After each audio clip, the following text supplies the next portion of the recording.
आदाब, नमस्कार। The red mic में आपका स्वागत है। मैं हूं सौरभ शुक्ला। हम एक चीज़ कभी मिस नहीं करते हैं, वो है उमर खालिद और बाकी जो दिल्ली दंगों की कॉन्स्पिरेसी के मामले में जेल में लोग हैं, उनकी बेल पर सुनवाई होती है तो वो सारे अपडेट्स हम आपके लिए लेकर के आते हैं। आपको बताएं कि 2 दिन यानी मंगलवार और बुधवार सुप्रीम कोर्ट में उमर खालिद, गुलफिशा, शर्जील इमाम, शिफाउर रहमान, खालिद सैफी, इन तमाम लोगों की बेल पर सुनवाई हुई। अभिषेक मनु सिंह भी गुलफिशा फातिमा के लिए अपीयर हुए और गुलफिशा इकलौती लड़की है जो इस पूरे मामले में जेल में है। सेम आरोप, सेम बयानों पर 2 लोग जो हैं गुलफिशा के साथ जो 2 और थी, देवांगना और नताशा, दोनों को बेल मिल चुकी है। तमाम दलीलें दी गईं और ये भी कहा गया अभिषेक मनु सिंघवी की तरफ से कि बिना ट्रायल जेल में अगर किसी को रखा जाता है तो हमारे क्रिमिनल जस्टिस सिस्टम का मजाक है, क्योंकि 5 साल से ज़्यादा गुजर गए हैं, अब तक इस पूरे मामले में ट्रायल नहीं हुआ। और शायद अभिषेक मनु सिंघवी का ये भी कहना था कि यह इकलौता मामला है शायद देश में जहां बिना ट्रायल के किसी को इतने दिन जेल में रखा गया है। एक चार्जशीट फाइल होती है, उसके बाद एक सप्लीमेंट्री चार्जशीट फाइल हो जाती है, फिर कहा जाता है कि जांच चल रही है, जांच चल रही है, जांच चल रही है। अरे 5 साल से आपकी जांच पूरी क्यों नहीं हुई? जांच पूरी होगी तब ट्रायल शुरू होगा, तो कब तक इनको जेल में रखा जा सकता है? गुलफिशा फातिमा की तरफ से अपीयर हुए अभिषेक मनु सिंघवी ने कहा कि लगभग 6 साल से जेल में बंद हैं। 16 दिसंबर 2020 को एक चार्जशीट फाइल की गई, लेकिन सप्लीमेंट्री चार्जशीट लगातार फाइल की जा रही हैं। अब हमें 4 सप्लीमेंट्री और एक मेन चार्जशीट फाइल हुई है। सिंघवी ने कहा कि ट्रायल खत्म होने का कोई आसार ही नजर नहीं आ रहा। सिंघवी ने यह भी कहा कि बिना सजा के लंबे समय तक किसी को जेल में रखना हमारे क्रिमिनल जस्टिस सिस्टम का मजाक है। ये प्री ट्रायल सजा है, यानी बिना ट्रायल के सजा दे दी गई है। आरोपी है, उसे दोषी बना करके सजा दी जा रही है, लेकिन अभी तक कोर्ट का फैसला नहीं हुआ और ट्रायल नहीं हुआ, तो अब कैसे आरोपी को दोषी की तरह जेल में रख सकते हैं, ये सवाल उठाया। सिंघवी ने लगातार फिर कहा कि नताशा नरवाल और देवांगना पर भी गंभीर आरोप थे, लेकिन उन्हें 1 साल में ही जमानत मिल गई, तो गुलफिशा को क्यों नहीं मिली? ये लोग साजिश करने वाले WhatsApp group Delhi protest support group का हिस्सा थे, जबकि गुलफिशा उसका हिस्सा नहीं थी। उन्होंने महिला प्रोटेस्टर्स को फंड किया, लेकिन गुलफिशा ने नहीं किया। गुलफिशा का जिक्र एएसजी एसपी राजू की दलीलों में कई बार हुआ, यानी दिल्ली पुलिस ने कई बार कहा कि नहीं, ये जेल से बाहर नहीं आने चाहिए, इनकी जब तक सजा पर फैसला नहीं हो जाता, जब तक निर्णय नहीं आ जाता इस केस में, तब तक इनको जेल में ही रखा जाए। और अभिषेक मनु सिंघवी ने कहा कि दिल्ली पुलिस ने कहा था ये लोग सीक्रेट मीटिंग करते थे। उसमें उन्होंने कहा कि भाई सीक्रेट मीटिंग जब होती थी तो उसमें देवांगना, नताशा भी मौजूद थी और गुलफिशा से ज़्यादा अहम रोल में थी और उन्हें ज़मानत मिल गई। अब एक 32 साल की महिला पर यूएपीए लगाया गया है, ये ठीक नहीं है। सोचिए, 6 साल से कोई जेल में है, वो जब जेल गई थी तो वो 26 साल की थी, अब वो 32 साल की हो गई। यानी कल को अगर गुलफिशा पर आरोप सिद्ध नहीं होते हैं, वो बाइज्जत बरी हो जाते हैं, तो क्या उनके 6 साल कोई वापस कर पाएगा? बहुत बड़ा सवाल है। उमर खालिद की तरफ से कपिल सिब्बल अपीयर हुए। कपिल सिब्बल ने कहा कि 5 साल और 3 महीने से जेल में है, 13 दिसंबर 2020 से आज तक जेल में है। उमर खालिद पर आरोप है कि उसने 17 फरवरी को महाराष्ट्र में एक स्पीच दी थी, बस इतना ही है। दूसरी बातें जो बताई गई हैं वो ये है कि वो एक व्हाट्सएप ग्रुप का हिस्सा बनाया गया, उसे किसी और ने जोड़ा। इस ग्रुप में कोई मैसेज ही नहीं था। इस व्हाट्सएप ग्रुप पे कहा गया कि षड्यंत्र रचा गया, उसमें उमर खालिद का एक भी मैसेज नहीं है और व्हाट्सएप चैट्स भी कोर्ट के सामने मौजूद हैं। ये भी कहा गया कि अगर मान लीजिए, कपिल सिब्बल ने कहा कि मान लीजिए उमर खालिद की जमानत याचिका खारिज कर दी जाती है तो खालिद अगले 3 साल तक जेल में रहेगा, यानी बिना ट्रायल के 8 साल जेल, बिना ट्रायल के। उमर खालिद के वकील कपिल सिब्बल ने यह भी कहा कि हाईकोर्ट ने सुनवाई में देरी की और उनकी दलील नहीं मानी। हाईकोर्ट के ऑर्डर में यह नहीं कहा गया कि देरी की वजह से बेल नहीं दी गई। ट्रायल में देरी सिर्फ इसलिए हुई क्योंकि प्रोसिक्यूशन ने जानबूझकर ये बयान देने से मना कर दिया कि जांच पूरी हो गई है। दिल्ली पुलिस लगातार कह रही थी कि जांच हो रही है, हम कर रहे हैं, तो फिर बहस शुरू क्यों नहीं की? कोर्ट में ये भी कहा कि मैं भाई बहस करना चाहता था, आरोपी चाहते थे कि प्रोसिक्यूशन चार्ज पर बहस शुरू करे, हम तैयार थे। 20 अगस्त को पुलिस ने कहा कि उनकी जांच पूरी हो गई है। 4 सितंबर 2024 को जज ने रिकॉर्ड किया कि जांच पूरी हो गई है और अगले ही दिन हमने अपनी बहस शुरू कर दी।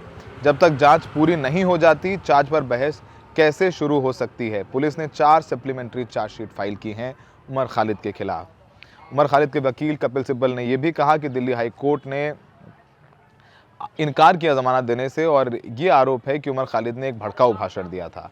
कोर्ट में कपिल सिब्बल ने उस भड़काऊ भाषण का कथित वीडियो जो है वो चला दिया और कहा कि खालिद उस भाषण में महात्मा गांधी के आदर्शों की बात कर रहे हैं।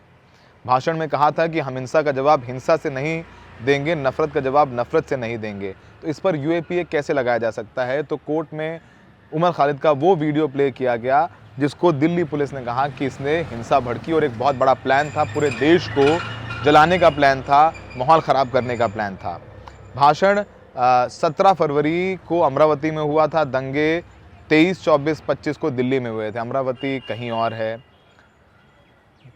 दिल्ली से 1000 किलोमीटर से दूर। भाषण वहाँ दिया तो दिल्ली में हिंसा कैसे हो गई? खालिद दिल्ली में नहीं था जब हिंसा हुई। आप किसी और के भाषण को उसके नाम से जोड़कर ये नहीं कह सकते कि वो दंगा के लिए जिम्मेदार था। पूरे भाषण में कम्युनल लाइन पर कुछ भी नहीं कहा गया। किसी ने एक व्हाट्सएप ग्रुप में ऐड कर दिया, जो मैसेज भेज रहे थे उनको पकड़िए, और जो भेज रहे थे या तो वो बेल पर हैं या तो वो बरी हो गए हैं। उन्हें मैसेज ही नहीं भेजा तो वो आरोपी हैं। उस ग्रुप में सिर्फ एडमिन ही मैसेज भेज सकते थे। तमाम कपिल सिब्बल ने कहा कि जिस घटना में 2 मौतें हुई वहाँ आरोपी उमर खालिद नहीं है, उन पर एफआईआर में उसका नाम नहीं है। 2016 में उसने एक भाषण दिया था जिसमें कहा था कि भारत तेरे टुकड़े होंगे, वो भी उमर खालिद ने नहीं दिया था। उसका जिक्र भी उसने नहीं किया था। उसने ऐसा कोई भी बयान नहीं दिया। तो कपिल सिब्बल से पूछा कि भाई, जस्टिस ने पूछा कि भाई वो बयान किसने दिया था? कपिल सिब्बल ने कहा किसी और स्टूडेंट ने दिया था। पुलिस ने 2016 में एक चार्जशीट फाइल की जिसमें कहा गया कि उसने ये नहीं कहा था। इसमें कुछ तो क्रेडिबिलिटी होनी चाहिए। उस घटना की चार्जशीट में उस बयान के लिए जिक्र नहीं है, लेकिन यहाँ कहा गया कि उमर खालिद ने बयान दिया था। तमाम लोग थे, शर्जील इमाम के बारे में भी बोला सिद्धार्थ दवे ने कि वो टेररिस्ट नहीं है, वो एंटी नेशनल नहीं है जैसा कि सरकार कह रही है। शर्जील देश का नागरिक है, उसे अब तक किसी भी जुर्म में सज़ा नहीं हुई, क्लीन रिकॉर्ड है, कोई क्रिमिनल बैकग्राउंड नहीं है। उन्होंने कहा कि आज तक एक भी सज़ा नहीं हुई, उस देश में उसे कभी भी बेगुनाह साबित होने का हक है। सरकार ने उसके लिए जो शब्द इस्तेमाल किए वो सही नहीं है। तमाम सारी बातें होती रहीं। शर्जील की तरफ से कहा गया कि 2020 28 जनवरी को उसको कस्टडी में लिया गया। उस पर उन भाषणों के लिए केस चल रहा है जिनके कुछ हिस्से कोर्ट में चलाए गए हैं। हाँ, उसने वो भाषण दिए हैं, उसे उन भाषणों के लिए अरेस्ट किया गया है। उन भाषणों के लिए उस पर पहले से ही केस चल रहा है, कई एफआईआर हैं। इस कोर्ट में एक साथ कई मामले पेंडिंग हैं, तमाम बातें कही गई हैं और दिल्ली पुलिस ने कहा कि नहीं, हम भी बोलेंगे। तो फिर से एक तारीख जो है मिल गई है। अगली तारीख इस पूरे मामले में मुकर्रर की गई है 10 दिसंबर, यानी 1 हफ्ता और। तो धीरे धीरे अब इन सभी आरोपियों को जेल में रहते रहते बिना ट्रायल के 6 साल हो गए हैं। 6 साल में अब तक इनको एक बार भी बेल नहीं मिली। पैरोल ज़रूर मिली है कुछ कुछ दिन की, लेकिन फ़िलहाल बेहद गर्मा गर्म बहस हुई कोर्ट में। और हम एक अंश हमेशा दिखा देते हैं कि गुलफिशा की बात हुई उनकी, कि वो पिंजरा तोड़ ग्रुप की थी, उन्होंने फंडिंग की, अभी तक वो तमाम आरोप हैं। उनकी माँ क्या कहती हैं गुलफिशा की, जिसकी एक जवान बेटी पिछले 6 साल से जेल में है। मैं फिर कह रहा हूँ कि हमारी किसी से कोई सहानुभूति नहीं है जब तक वो दोषी सिद्ध नहीं हो जाते। अभी तो आरोपी हैं, उन्हें दोषी की तरह अगर तौला जा रहा है तो वो ठीक नहीं है, ऐसा कोर्ट में कहा गया है। सुनिए गुलफिशा की माँ ने क्या कहा था।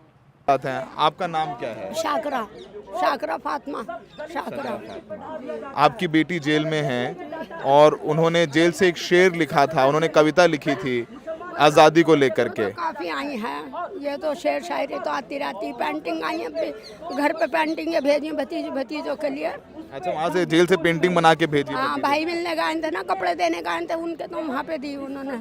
बच्चों को दे दिया। वो नहीं घबराती, वो कहती अम्मी घबराए मत करो, कोई बात नहीं, जब तक हैं रहेंगे, जब ये कौन है भेजने वाले, अल्लाह जब भेजेगा भेजेगा। 3 कुरान शरीफ पढ़ा दिए उनने वहीं पे औरतों को। कहती हूँ मेरे अपना अल्लाह का काम यहाँ भी कर रही हूँ, सबकी मदद करती हूँ। पुलिस कहती है कि आपकी बेटी ने दंगे भड़कवाए, 53 लोगों की मौत हुई। पुलिस तो जो कह ले वो थोड़ा है, पुलिस तो कुछ ना कुछ तो बहाने बनाएगी, उसे तो जो कह ले वो थोड़ा है। जो बस बोलिए आप बोलिए। याद आती है अपनी बेटी की? याद तो कोई दिन ऐसा नहीं जो मतलब रो के ना सो। बेटी को पढ़ाया था इसलिए कामयाबी के लिए, ये क्या पता था कि आज जेल में पहुंच जाएगी बेटी, इसलिए पढ़ाया था कि अच्छा हम पढ़े लिखे नहीं, बेटी को आगे बनावे, पढ़ावें लिखावें, बच्ची को अपनी बड़ा बनावें। वो बड़ा बना के वो ये काम करा, उन्होंने बचाने के बदले जेल में और डाल दिया। बचा लो बेटी को। आपकी बेटी को आतंकवादी कहा जाता है, तो कितनी तकलीफ होती है जब ये सुनती हैं? तो अब वो तो जो चाहे वो कह लें, उनकी मर्जी है, इसमें हम क्या कर सकें। जो उन्हें अच्छा लगे वो कह ले, कोई बात नहीं, कहने में क्या जाता, कुछ जाता कोई है, कहने में कुछ भी कह लो। क्या सोचती हैं, क्या उम्मीद है? अब तो अल्लाह पे बैठे हैं हम, तो जब अल्लाह को भेजना होगा आ जाएगी, पक्के हुए में बैठे हैं अब हम। अब नहीं घबरा रहे हैं, जब अल्लाह का हुक्म होगा, यही छोड़ रखा रात दिन कि जब अल्लाह का हुक्म होगा, जब ही आगे इनकी कोई ताकत नहीं जो ये रोक लेंगे। आप मजबूत हैं। आप आखिरी बार कब मिलने गई थी? अभी मिले 4-5 दिन हो गए हैं। क्या बोली आप? कोर्ट में कह रही थी कि हमें घबराने की कोई बात नहीं है, घबराए मत करो, और अल्लाह का हुक्म जब होगा जब